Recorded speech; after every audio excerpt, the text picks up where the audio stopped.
Well, these images are coming from journalist Katie Dartford, who is in Corfu. I spoke with her a short time ago.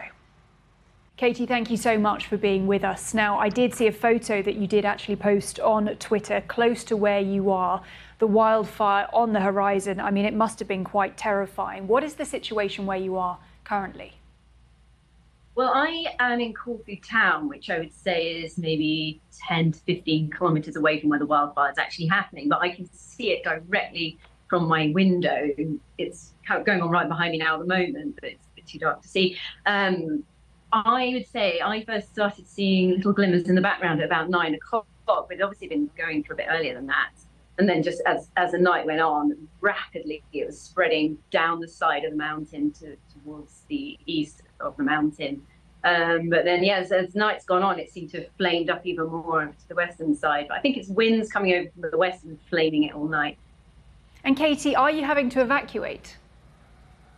No, not here, not at all. But I think at the moment, it's the people that are in the central municipalities of the island, up in the mountains. That area there is quite mountainous, and it looks like that they are being told to go down to the resorts of Barbati, Cassiope, and Ipsos, which are the seaside areas. So leaving their homes, which are higher up in that mountainside, to go down to the coast.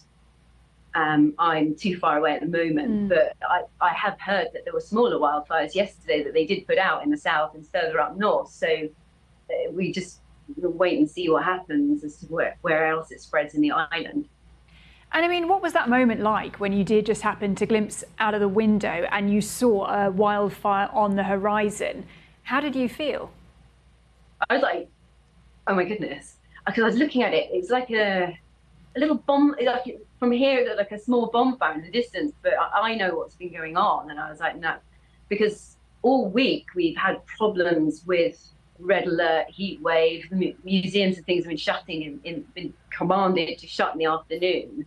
So we've all been aware of what could be happening. So I just kept watching it, like, and just seeing it grow bigger as the minutes went by, in fact.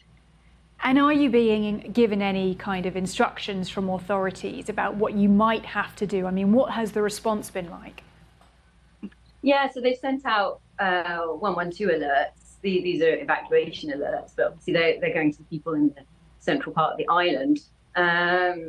But we've all sort of been aware that there's warnings and fines out there if you're leaving litter that could cause any spark or catch fire at all. And we all know, we've been told, like, warned not to go out in the afternoon too much, that kind of thing.